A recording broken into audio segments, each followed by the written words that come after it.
Good morning students. आज हम आत्मकथ्य इस कविता का सरलार्थ का दूसरा भाग पढ़ रहे हैं। कल की पहली वीडियो में हमने इसमें से कुछ पद्यांश पढ़े।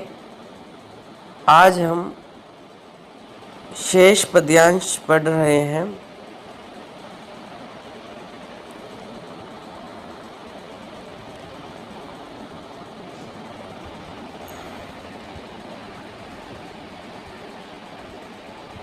तो लास्ट से दूसरा पद्यांश है, सीवन को उधेड़ कर देखोगे क्यों मेरी कंथा की, छोटे से जीवन की कैसे बड़ी या कथाएं आज कहूँ, क्या यह अच्छा नहीं है कि औरों की सुनता मैं मौन रहूं।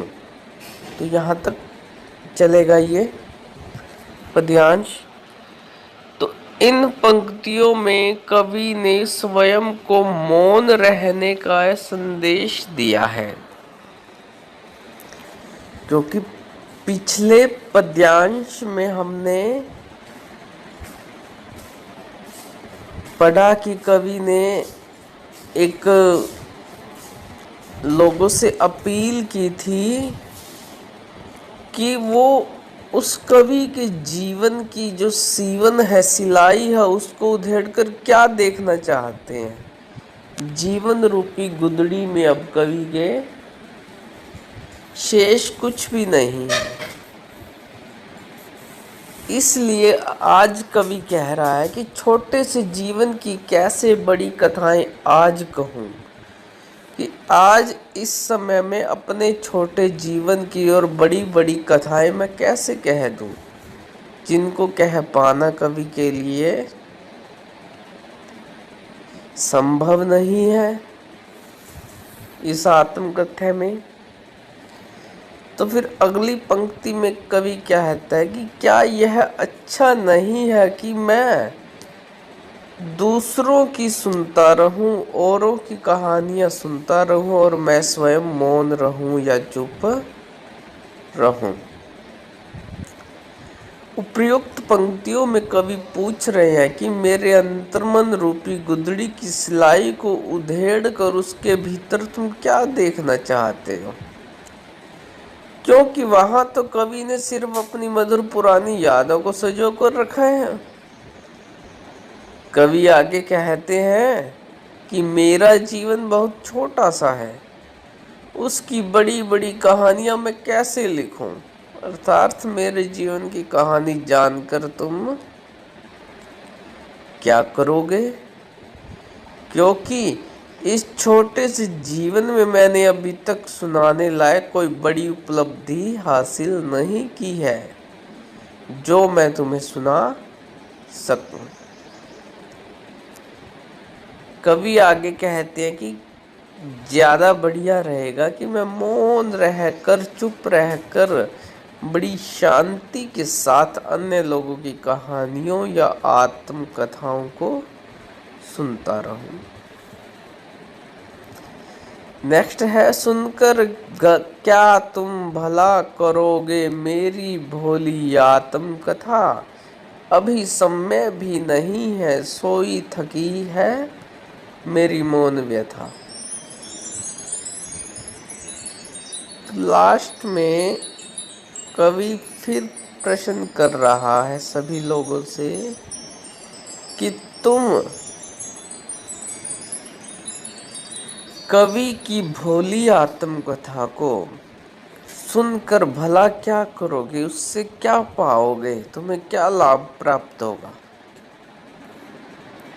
फिर कवि कहता है कि अभी समय भी नहीं है, और कवि के पास अपनी आत्मकथा कहने सुनाने का टाइम, समय भी नहीं है, क्योंकि कवि की आत्मकथा थकी सोई है, थक कर सो चुकी है मेरी मौन व्यथा। कवि की मौन व्यथा दुख।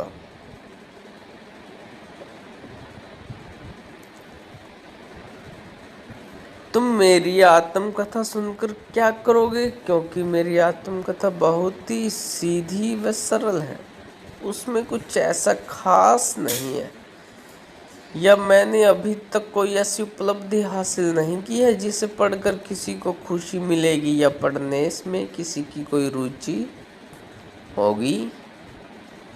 कवि यहाँ पर एक तर्क देते हुए कहते हैं कि वैसे भी अभी समय सही समय भी नहीं है अपने दुख भरे क्षणों को याद करने का, क्योंकि अभी तो वो सोए हुए हैं। कवि अपने दुखद क्षणों को भूलना चाहते हैं और इस समय वो अपने दुखद अतीत को कुछ समय के लिए भूले हैं, इसलिए वो वापस अपने दुखद अतीत को कुरेद कर फिर से दुखी नहीं होना चाहते। तो इसमें बहुत बढ़ा चढ़ा के लिखा है। सरल से शब्दों में सरलार्थ कीजिए। इसलिए कवि कहते हैं कि उन दुख भरे क्षणों को जिन्हें वो भूल चुके हैं उन्हें फिर से याद करने के लिए मत कहो, क्योंकि उनको याद करने से उनके मन में फिर से हलचल होने लगेगी और वो फिर से दुखी हो जाएंगे। इसलिए कवि कहते हैं कि उन्हें आत्मकथा लिखने के लिए मत कहो।